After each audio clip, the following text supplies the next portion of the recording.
Hey there, this is Sean Hensler. I'm the PA over at Recharge IV Hydration Clinic, and I wanted to go through an unboxing, a setup, if you will, of our cold and flu nebulizer kit. As unique as it is, it's not difficult to do, but there is nuances to it, so I want to be able to show you. So this is the nebulizer itself. I took it out of the box already. If you'll notice, it just has one port in the front, and it has a on-off switch in the back. It's ultra quiet. You're going to actually go ahead and this is already going to be your mask is going to be already inside the bag. You're going to open that up, and your bullets of saline, your hydrogen peroxide. So what you're going to do is you're going to open up your mask, okay? And when you open it up, it's actually going to be like this, where the cup is actually inside of the mask itself. You want to take it out and then put it on the bottom here, and then it's in its home, it's in its resting location. And then you want to go ahead and take the cup off, put this aside, and just set it down on a flat surface. Okay.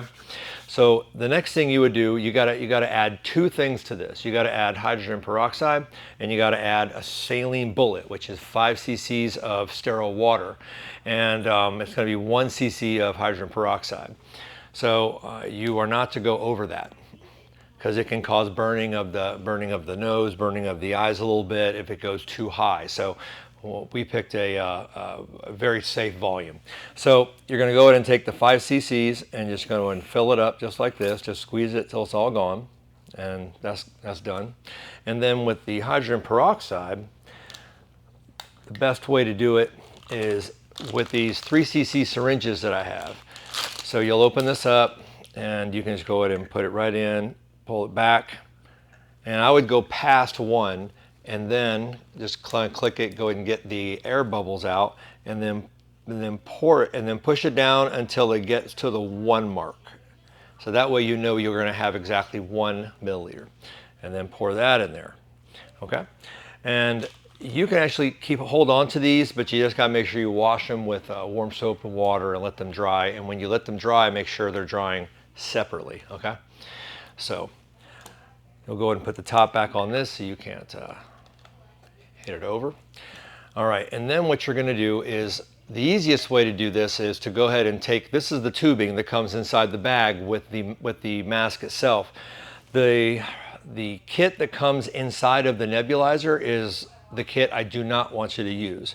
That only is for the mouth. So I want to get everything covered, your whole nasopharyngeal area, and I want to get your sinuses covered. And this hospital grade neb mask that I got for us is far superior. So you're going to take one end, and you're going to go ahead and put that in the port, and you're going to go ahead and take the plug, and I have a little thing to plug it in there. Cool. So it's in an off position. So what you're going to do is, this mask is going to be up like this, and you're going to go ahead and turn it like this. So if you notice on the mask, there's a string here. You can actually pull it to tighten it and pull it back to loosen it. So you just want it nice and comfortable. So it'll be like this. Like this. You don't need to make this really tight, but you want it firm. And then what you're going to do as a final step is you're going to go ahead and take the other end of the tubing. Remember, one end is connected to the nebulizer. Okay? And then what you're going to do is, then you're just going to go ahead and turn it on. So by doing this, what's going to happen is it's going to nebulize the hydrogen peroxide and the sterile water, and it's going to put it in a particulate form to be able to go, and you're going to in through the nasal passages and through the whole nasopharyngeal area.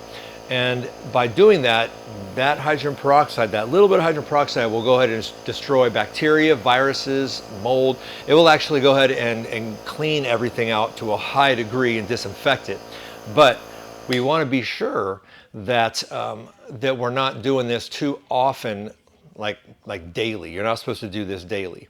So what I wanted to really mention very succinctly is, by using this every day, what it could do is kill not only the bad flora, but it could kill the good flora as well.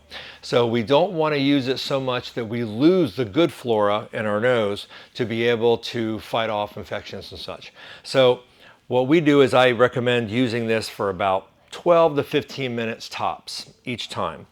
If you're in the instance where you're going to be, when you're already sick and not feeling well, you kind of got behind it, you're going to use it twice a day, once in the morning, once at night, and then once on day 2 and once on day 3. If you're going to be traveling somewhere, use it one time the day of, but before you leave, and when you get to your location in the hotel room or wherever, go ahead and use it one time there to destroy and get things cleaned out to stop anything from manifesting from what you may have picked up along the way. Same thing on the way back. If you're going to be using it for a allergic attack or something to help your sinuses, really you just want to do it twice a day, once in the morning, once at night, and then that's it.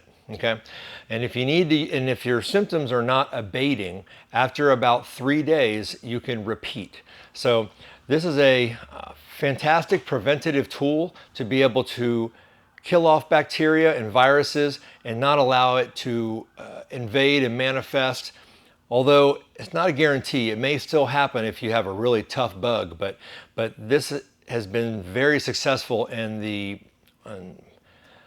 nearly hundreds of patients that we've actually used this. And before I started using this, I sent this all around the US. I sent about 20 units to people with altitude sickness, to chronic sinusitis, to all these different areas to see how it would help. And it literally helped everyone. So I was very excited about that, but I'm also very conscientious of how many times you use this. So it'll be in the instructional, instructions for use within the box, but otherwise this will be a godsend for you.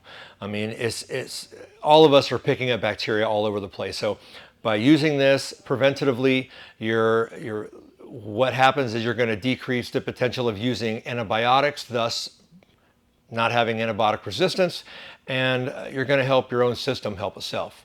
So I hope this was very helpful in explaining this.